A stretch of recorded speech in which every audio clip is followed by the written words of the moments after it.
Durante la próxima hora, BCN Radio los invita a compartir Labor Parlamentaria, un espacio destinado a conocer la tarea legislativa en primera persona. Senadores y diputados de todas las provincias comparten en la radio de la Biblioteca del Congreso de la Nación lo que hacen fuera y dentro del recinto. Bienvenidos a Labor Parlamentaria. Bienvenidos a Labor Parlamentaria, el programa de BCN Radio, la radio de la Biblioteca del Congreso de la Nación, que te trae la labor de los diputados y senadores que trabajan en el Congreso de la Nación día a día para que nosotros podamos tener una vida mejor. Y nosotros queremos interpretarlo de esta manera, y en la oportunidad de hoy tenemos el agrado de poder entrevistar al diputado Alfredo Schiavoni. Él es misionero, padre de 2 hijos, y se define como hincha fanático de Boca Juniors. Fue diputado provincial del PRO del 2013 al 2017, es presidente del PRO Misiones y actualmente diputado nacional por Juntos por el Cambio. Gracias por su tiempo, diputado. Gracias a vos, buen día. Buen día, y queríamos comenzar la entrevista, y siempre tratamos de hacerlo de esta manera, preguntándole en qué barrio o localidad se crió usted, cómo estaba constituida su familia, si tiene hermanos, cómo era su entorno familiar. Cuéntenos un poco y trasladémonos un poquito hacia atrás en el tiempo en cuanto a aquel Misiones. Bueno, la verdad es que nací hace 57 años en Posadas, la capital de la provincia de Misiones. Soy el menor de 4 hermanos, tengo un hermano mayor que casualmente es también senador por la provincia. Tengo 2 hermanas que son doctoras en antropología, las 2 coincidentemente eligieron la misma carrera, y el menor de la familia soy yo. Mi padre ya fallecido fue ministro de la Corte Suprema de Justicia de la provincia de Misiones durante muchos años, y mi madre, que aún vive, es historiadora, pero ya es una señora mayor. Allá en Misiones usted vivía cerca de la capital, vivía... En Posadas. En Posadas. En Posadas. Cuéntenos, píntenos un poco lo que era su casa, su barrio, su entorno, como para que nosotros lo imaginemos. Bueno, la verdad es que por aquellos años 60 y principios de los 70, era Posadas una capital de provincia muy, pero muy tranquila, muy segura.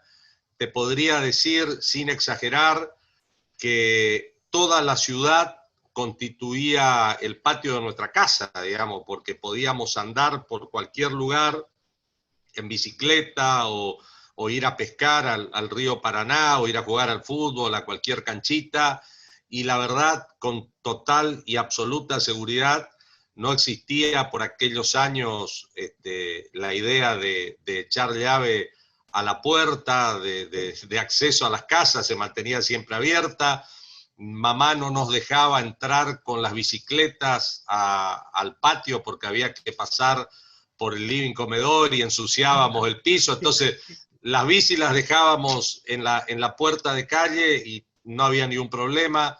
Bueno, es algo que hoy cuando le cuento a mis hijos, la verdad es que no lo pueden creer, porque en 40 y pico de años, 50 años, cambió muchísimo lo que era la ciudad. Recuerdo así como de la niñez, cuando estaban haciendo las cloacas de la ciudad de Posadas, que las zanjas por donde pasaban los caños, las calles cerradas, por supuesto, muchas de las calles en las que transitábamos y jugábamos eran de tierra, no tenían todavía asfalto. Así que bueno, en esa infancia, por una decisión de mis padres, en mi casa no había televisor, así que me crié al margen, un poco por ahí me sentía incómodo en la escuela, hice la primaria y la secundaria en escuela pública, y bueno, me sentía medio incómodo porque mis compañeros hablaban de las series de televisión o de los dibujitos animados, y la verdad que ese era un mundo desconocido para mí. Pero bueno, sacando eso, que tuvo como contrapartida la posibilidad de leer, de disfrutar de otro tipo de cosas, y luego, en algún tiempo, no recuerdo, en escuela primaria todavía, no recuerdo por qué motivo, viví con mi abuela materna, Sí. que de alguna manera, que vivía más en las afueras de la ciudad, así que Deurí era el encargado de darle de comer a la gallina, ayudarle en algunos quehaceres de la huerta, etc. Así que una infancia, la verdad, extraordinaria, la pasé muy bien. Diputado, usted Sí. hizo recién mención, y no quiero dejarlo pasar, nosotros somos un programa de la BCN Radio, pertenecemos, y con orgullo, a la Biblioteca del Congreso de la Nación, y nos habló de ese acercamiento a la literatura o a la lectura, ya que no tenían televisión por decisión de sus padres. ¿Recuerda los primeros textos que leía cuando era joven o cuando era chico, o que si su padre o su madre le leía algún cuento a la noche?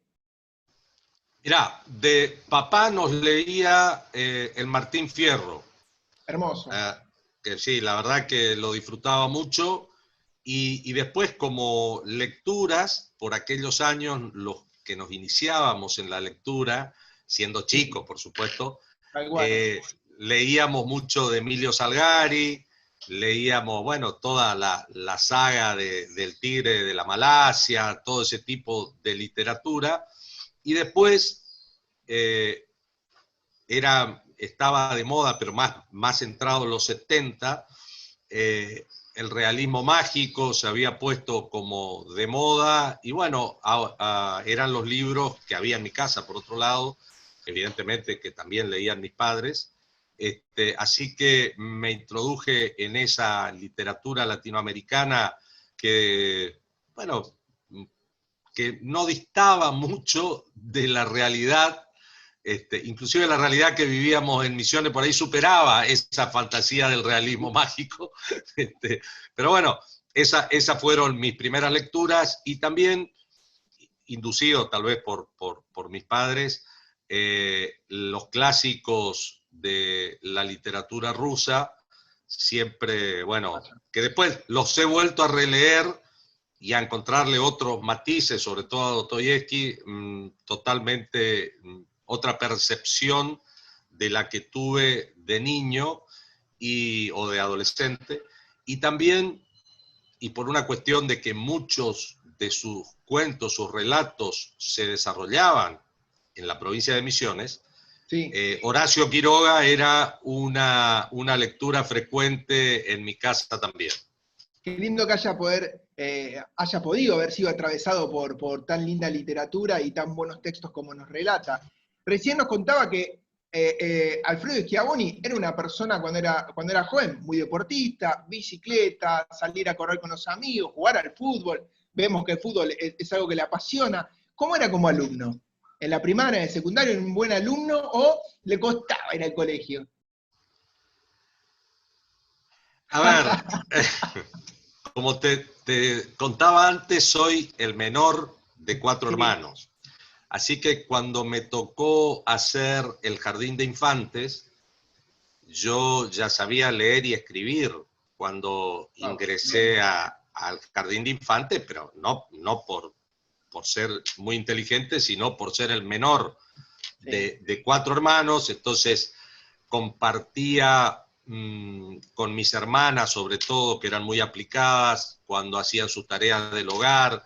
Bueno, mi madre, como te dije anteriormente, era profesora de historia, historiadora, así que también docente. Mi abuela también docente. Y bueno, entonces, en ese sentido... No podía fallar, no podía fallar.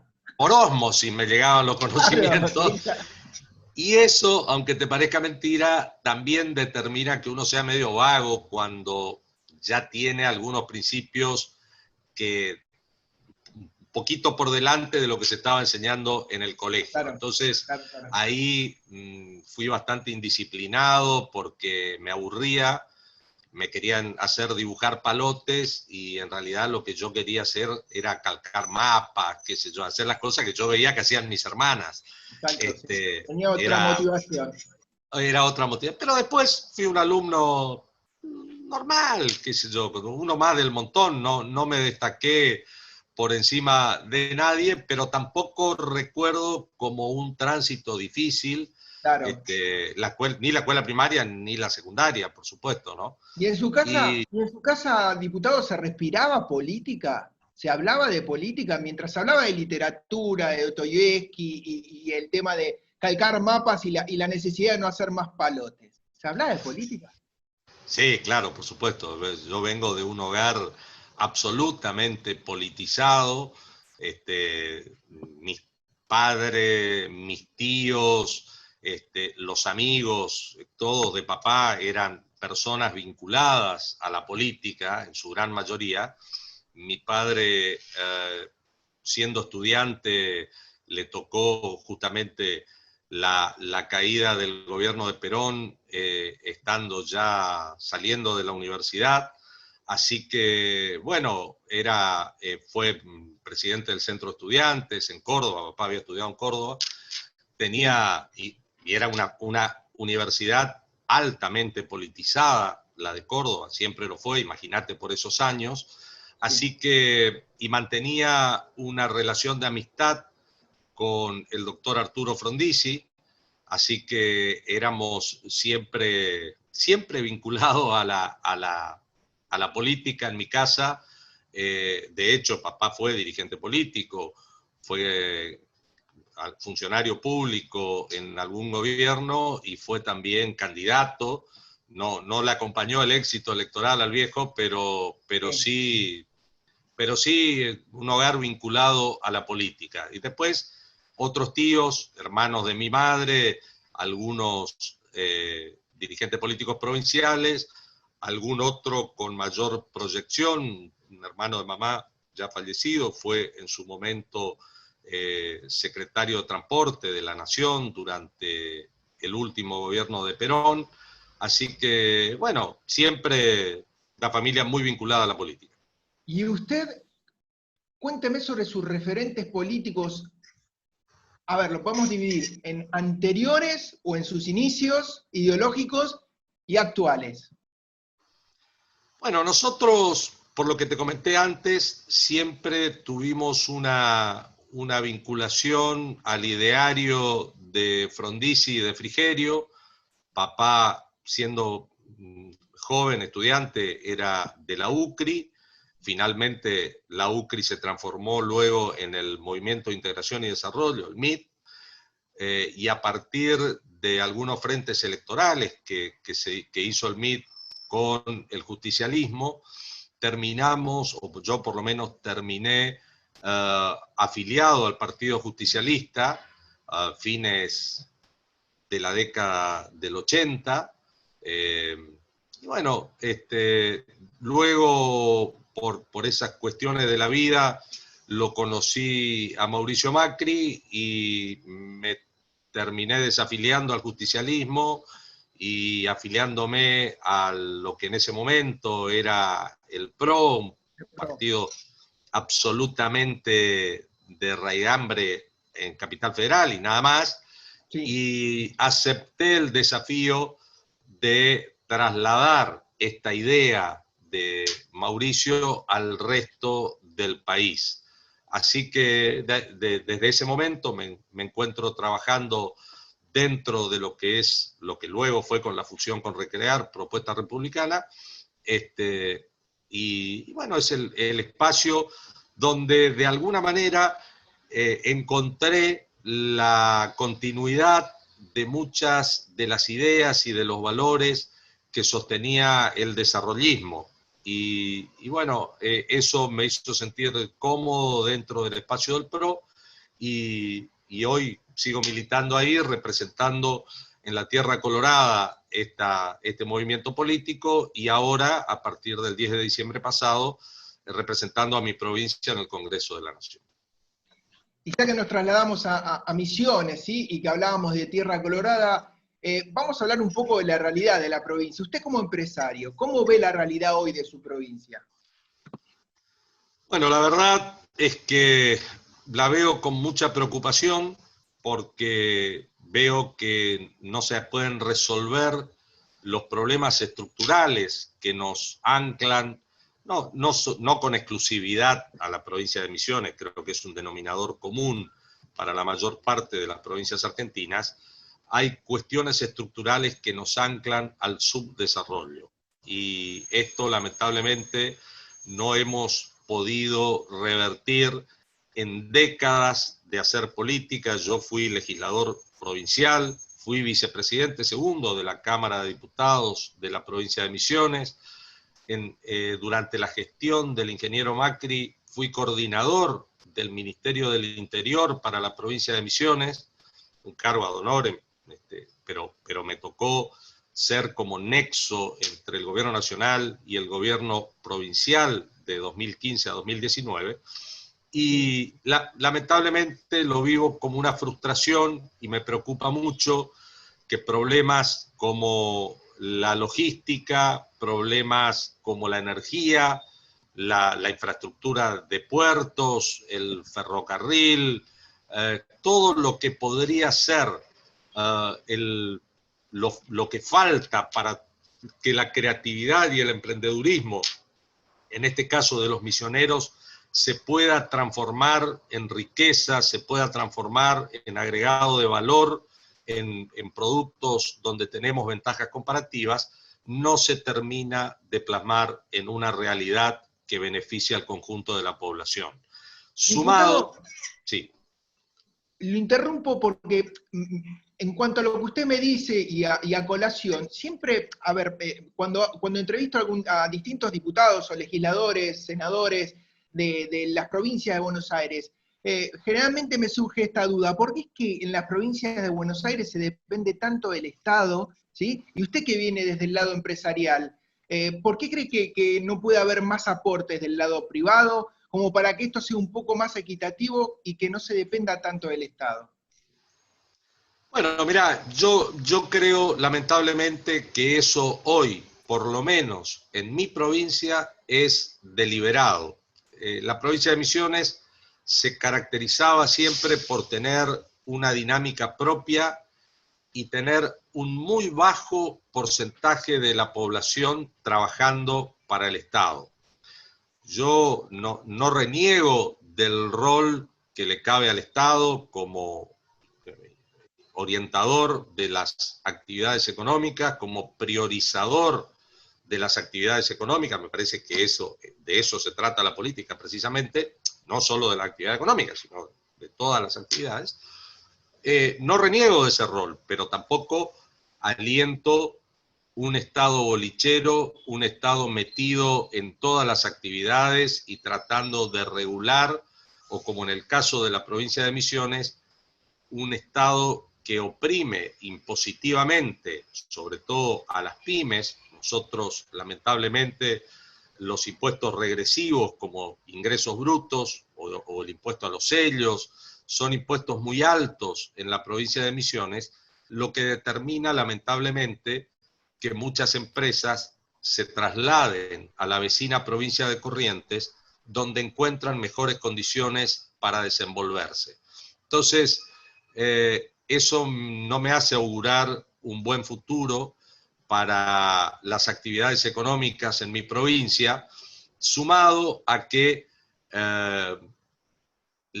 esta situación de la pandemia afecta hoy primordialmente a una de las principales o de las actividades económicas con mayor potencial en Misiones, como es la actividad turística.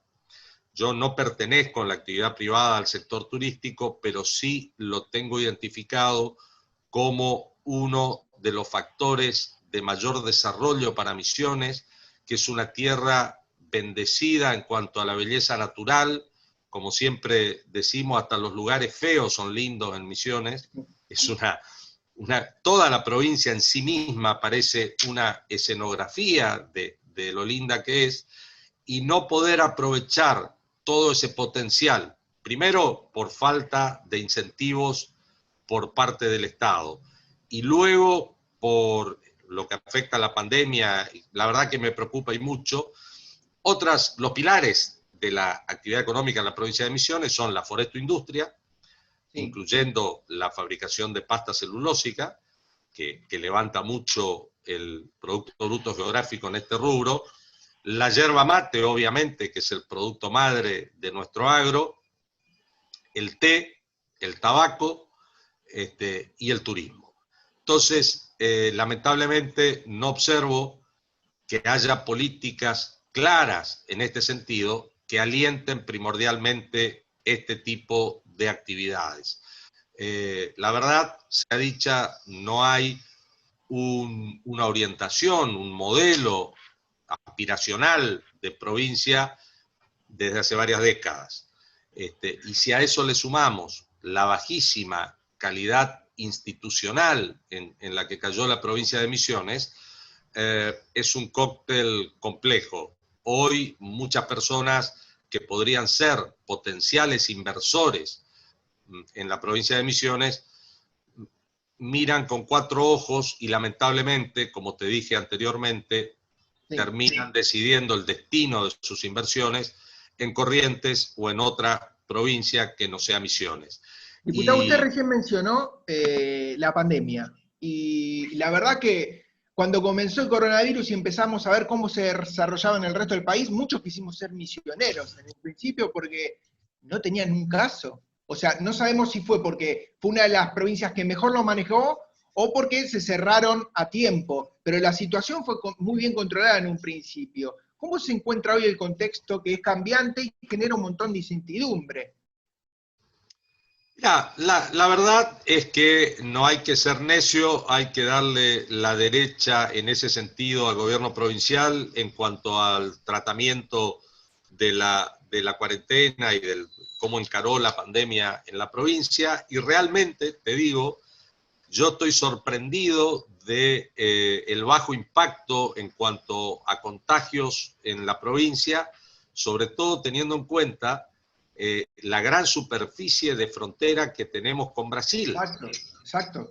Misiones es una provincia que tiene 900 kilómetros de frontera con Brasil y con Paraguay, y solamente 100 kilómetros nos unen a la Argentina, que son linderos con Corrientes. Así que ante esa situación, es una ínsula prácticamente enclavada entre Brasil y Paraguay, con frontera en muchos casos seca. Con Brasil tenemos parte de la frontera que cruzás caminando. Imagínate, sí, que no hay ningún tipo de control, es muy difícil de controlar en ese sentido, y la verdad es que ha habido, en función de esa realidad, muy pocos casos. Así que la verdad es que cuando estás en Misiones, no digo que podés hacer una vida absolutamente normal, porque estaría mintiendo, pero las condiciones para soportar la cuarentena son mucho más benignas en Misiones que aquí en Capital Federal. Diputado, la pandemia dejó en evidencia, como usted bien declaró en alguna entrevista, un montón de debates pendientes que hay en la Argentina. Aseguró estar de acuerdo con las políticas sanitarias implementadas por el actual presidente Alberto Fernández ante la expansión del COVID-19, pero marcó diferencias en materia política. ¿Cuáles son algunas de esas diferencias que usted destaca? Bueno, a mí básicamente me preocupa, como te dije antes, que por lo menos yo entiendo la actividad política así, priorizar las cuestiones que nos saquen adelante como país. Me parece que más allá de las medidas sanitarias, que puedo coincidir, que se tomaron a tiempo y que permitieron que la Argentina se prepare en cuanto a la cantidad de unidades de terapia intensiva, a una serie de factores que acomodaron la infraestructura sanitaria a la posibilidad de un pico de contagios. Me parece que hay que atender también y prioritariamente las cuestiones económicas, porque la realidad que vive el sector productivo en la República Argentina venía complicado desde el gobierno nuestro y ahora está requete contra agravado. Entonces, me parece que soslayar esa realidad y anteponer cuestiones como esto de la reforma de la justicia u otras iniciativas que están dando vuelta por ahí como prioritarias, me parece que se están equivocando, que lo prioritario es asegurarnos fuentes de trabajo para los argentinos. Lo principal, más allá de las medidas sanitarias, es generar las condiciones para que en Argentina se pueda producir, trabajar, generar riqueza, inversión, porque se habla mucho del consumo, de dinamizar el consumo, y eso artificialmente dura muy poco. Podemos seguir imprimiendo dinero, podemos seguir inventando planes, programas, pero son a partir de soslayar una ecuación inexorable que es que el consumo y el trabajo son consecuencia directa de la tasa de inversión. Mientras no haya inversión para dinamizar la riqueza que tiene nuestro país, lamentablemente todo el crecimiento va a ser artificial y muy difícilmente se generen las divisas necesarias para afrontar los compromisos que va a demandar, y ojalá alcance el éxito, el ministro Guzmán en la renegociación de la deuda externa. Creo que en ese sentido estamos todos los argentinos unidos. Debe ser uno de los pocos temas en el que hemos encontrado coincidencias plenas y apoyo. Creo que no se puede sentir para nada no apoyado en esa gestión el ministro, ni el presidente, obviamente, porque estamos todos de acuerdo que es una cuestión muy importante que nuestro país no caiga en el default. Pero bueno, me parece que la prioridad está en lo que te digo, y eso amerita revisar un montón de cuestiones, un montón de debates que son eternamente evitados, y no lo digo solo por el gobierno de Fernández, lo digo en general. Recordemos que la sanción de la reforma constitucional de 1994 otorgaba dos años de plazo para revisar la coparticipación federal. Sí. 2 años. Han pasado 26 años, 24 desde el vencimiento de esos 2 años de plazo, y no hay gobierno alguno que haya propuesto revisar un sistema que a todas luces está perimido y que ocasiona enormes desigualdades entre las provincias argentinas. Y mucho Diputado, peor. Usted, Sí. habla de esta nueva realidad, ¿no? Y inmediatamente uno entra en el término de pospandemia. Muchos hablan de esta pospandemia. Entonces, ¿cómo es la vida en esta nueva realidad que nos va a tocar atravesar en esta pospandemia? ¿Y cómo se sigue, diputado?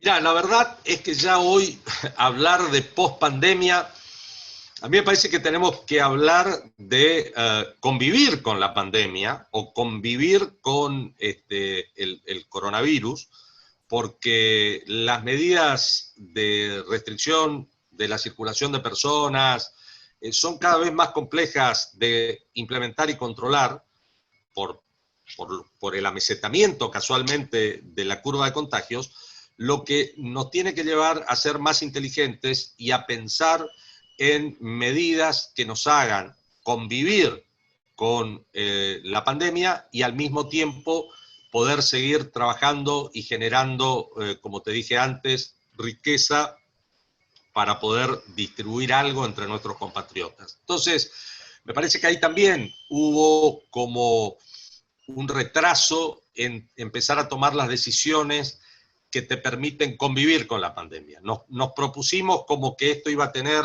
un día de finalización y a partir de ahí se normalizaba todo. Lamentablemente no es así. Hace rato se sabe que no es así. Estamos viendo ejemplos en el mundo que sufrió antes que nosotros, los picos de contagio y todo, como hubo rebrote y cosas. Bueno, hay que convivir con eso de manera inteligente. Nadie está hablando de convivir al estilo de Brasil o al estilo de Estados Unidos. Estamos hablando de tomar medidas inteligentes para poder volver a una normalidad productiva, comercial, lo más rápido posible, reitero, de manera inteligente. Me parece que hay cuestiones que hoy se han impuesto de prepo, como por ejemplo el teletrabajo, que determinan que son cosas que han venido para quedarse porque aparte tienen más lógica. Y fíjate vos que nosotros mismos, acá en el Congreso de la Nación, las reuniones de comisión, si te pones a pensar, realizadas por Zoom,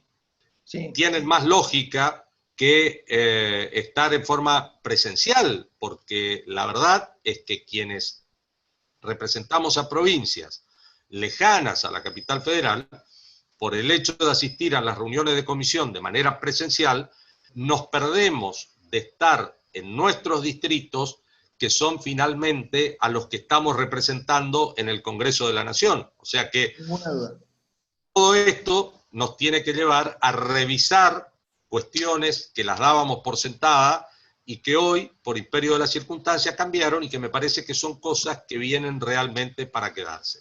Entonces, ¿usted considera que este nuevo arranque de la actividad legislativa en medio de la pandemia, con el uso de las nuevas tecnologías, fue positivo?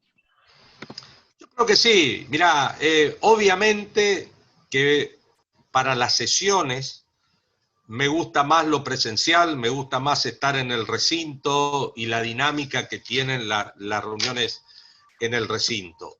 Permiten algunas cuestiones que el Zoom no.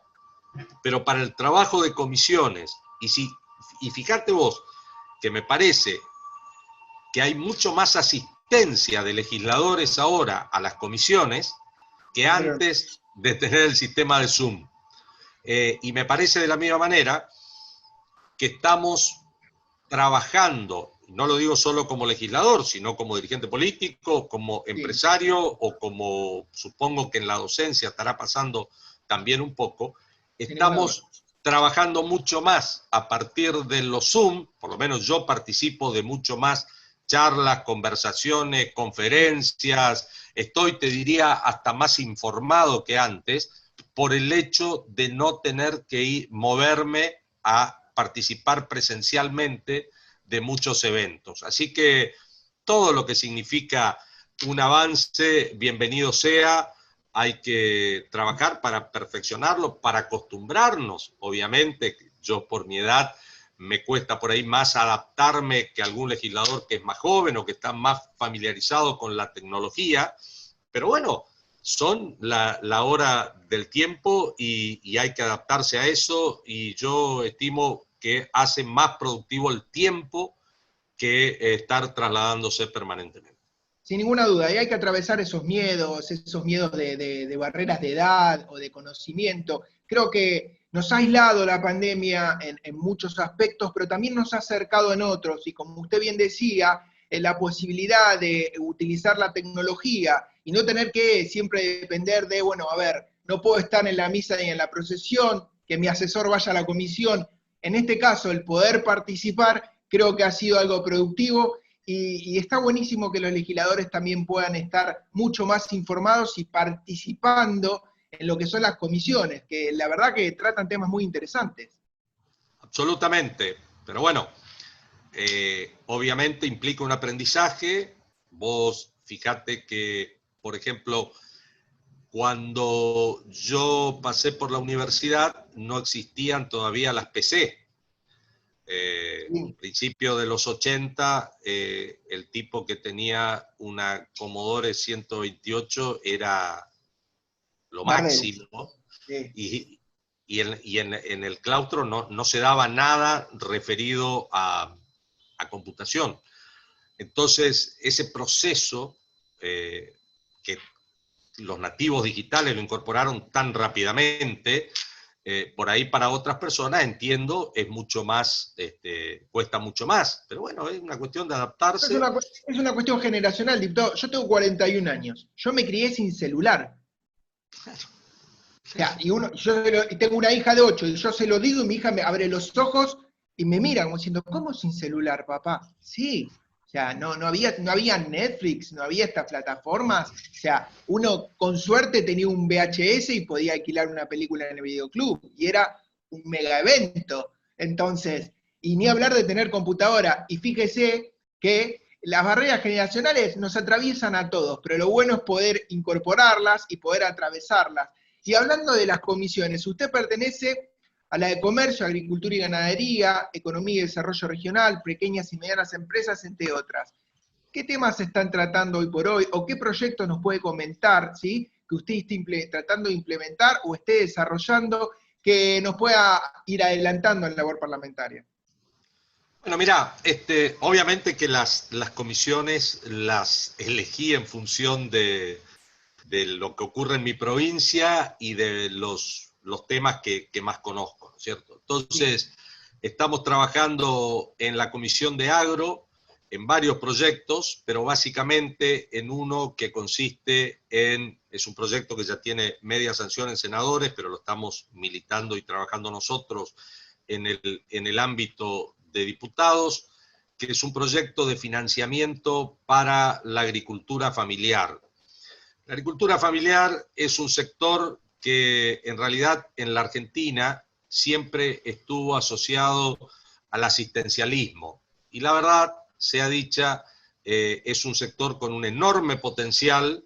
Se define como agricultura familiar a aquellas familias donde la mayor parte de sus ingresos provienen de lo que producen intrapredialmente, o sea, dentro de su predio. Sí. Son muchas familias en la Argentina con un gran potencial donde lamentablemente se entiende que por asociar pequeños productores con productores pobres. Y esto claramente no es así. Hay pequeñas superficies que pueden producir cosas, nichos de mercado, producciones, mercados aplicativos, donde se puede jerarquizar ese rubro, pero eso amerita una orientación y un financiamiento. Como siempre en la Argentina, y reitero, no privativo únicamente de este gobierno, sino de todos, incluido el nuestro propio, hubo y hay una gran dispersión de programas, de fondos que vienen o de Agricultura o del Ministerio de Desarrollo Social o de cualquier otro lado, siempre una melange de cosas y de superposición de políticas públicas para el mismo grupo que nos parece que hay que ordenar. Y a partir de eso elaboramos un proyecto de ley que establece un financiamiento, ordena todos esos fondos que están dando vueltas y los concentra en un financiamiento exclusivo, obviamente implementado a través de Fondagro, para la agricultura familiar, que te reitero, son muchísimos productores en la Argentina, y en particular en mi provincia, la incidencia de la agricultura familiar es la más alta de todo el territorio nacional. La provincia de Misiones tiene dentro de sus fronteras el 13% del total de los agricultores familiares de la Argentina. Así que imagínate, nos ¿Y esto se parece adjudica a los productores yerbateros o hay otras industrias? Para aquellos que por ahí no conocen mucho la realidad comercial de la provincia, ¿esto se adjudica también a otras? Hay productores yerbateros dentro de ese universo, pero principalmente son productores tabacaleros, son productores que hacen mandioca, son productores que hacen cerdo. Hay varias producciones, hay productores hortícolas, hay otros cultivos regionales que por ahí no tienen mayor trascendencia acá, o por ahí la gente no sabe. Claro. En Misiones se cultiva mamón, que luego lo consumimos todos los argentinos en la famosa fruta brillantada. Eso es mamón, en realidad, que se produce en Misiones, y bueno, no voy a decir los nombres comerciales de las empresas a nivel nacional que los procesan, pero son empresas muy importantes. Bueno, hay en fin una serie de pequeñas producciones. Se produce jengibre en la provincia de Misiones, se produce citrus,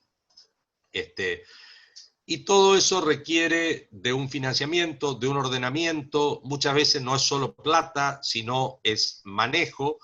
Y tenemos una división de la tierra. La provincia de Misiones, cuando se hicieron los programas de colonización y arraigo, se determinó, y esto fue allá por la década del 50, que la unidad productiva era de 25 hectáreas.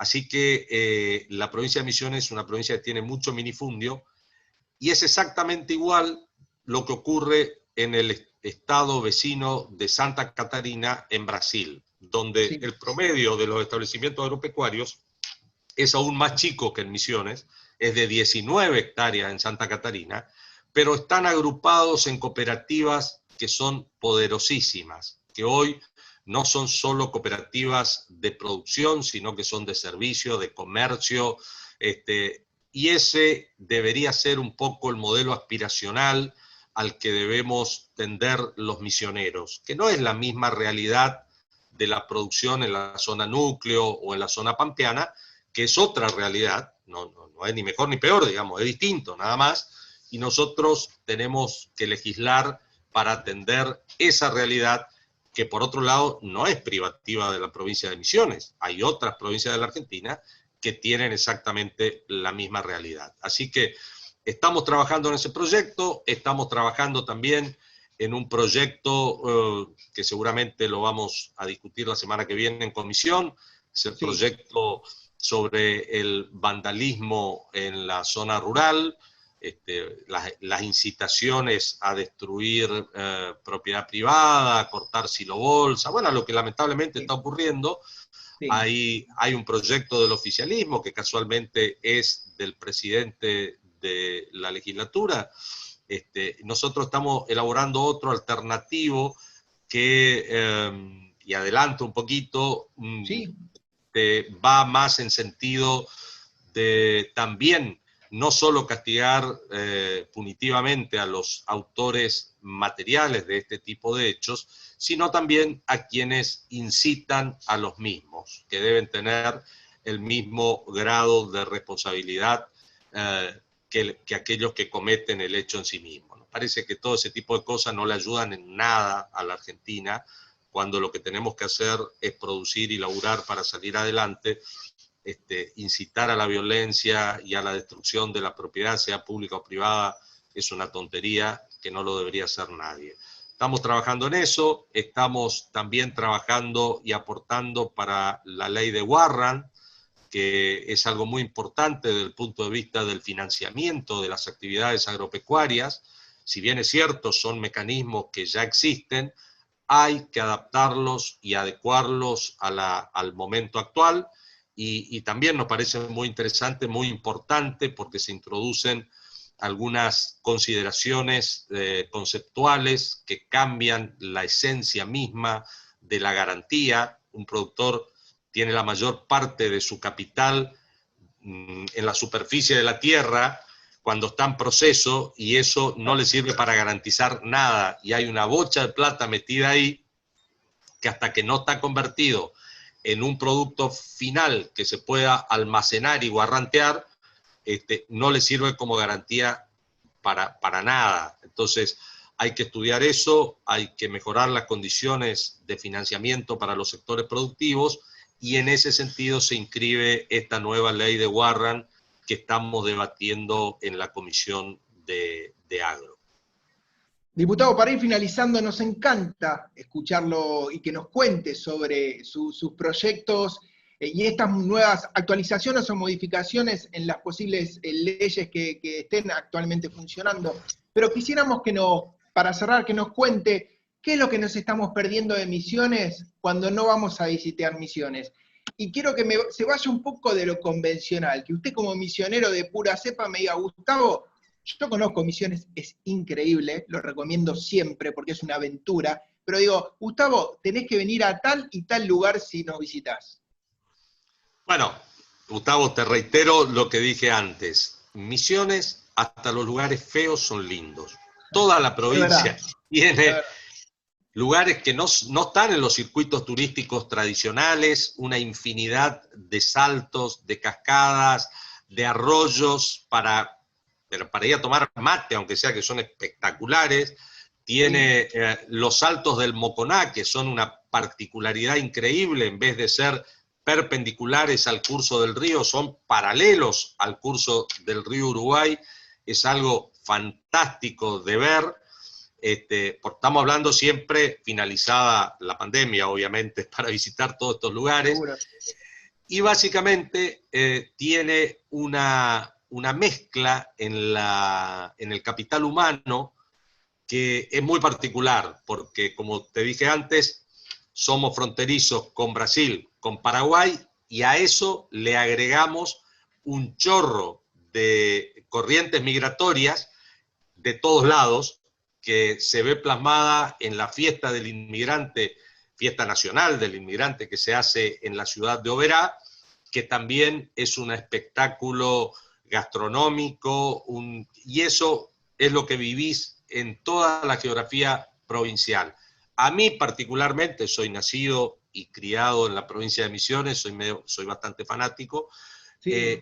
El solo hecho de transitar por cualquier ruta de Misiones, nacional o provincial, me produce un enorme placer por el paisaje, por la naturaleza exuberante y también por el capital humano. Si a eso le agregáramos políticas públicas que potencien estas cosas, bingo, sería extraordinario para generar riqueza, puestos de empleo y bienestar para todos los misioneros. Diputado, ha sido un placer poder conocerlo mejor. Esperemos que se haya sentido cómodo. Nos encantó que nos cuente sobre su infancia, sobre sus inicios políticos y sobre sus nuevos proyectos. La verdad que un placer, diputado Alfredo Schiavoni, haberlo tenido aquí en Labor Parlamentaria. Muchísimas gracias, Gustavo. Me sentí muy bien, muy cálida la nota. Bueno, y para todos ustedes que están del otro lado, esto fue Labor Parlamentaria. No quiero dejar de agradecer a quienes hacen posible desde la producción, la realización de este programa, Gabriela Bardanca, Mariana Franchino, la persona que está a cargo de la radio, Mariana Salas, y la cabeza de este equipo de la subdirección de prensa y difusión, Mariana Cacha. Quien les habla, Gustavo Fulco, los espera a través de BCN Radio, la radio de la Biblioteca del Congreso de la Nación, la próxima semana para una nueva historia legislativa en Labor Parlamentaria. Hasta luego. Programa producido por la Subdirección de Prensa y Difusión de la Biblioteca del Congreso de la Nación.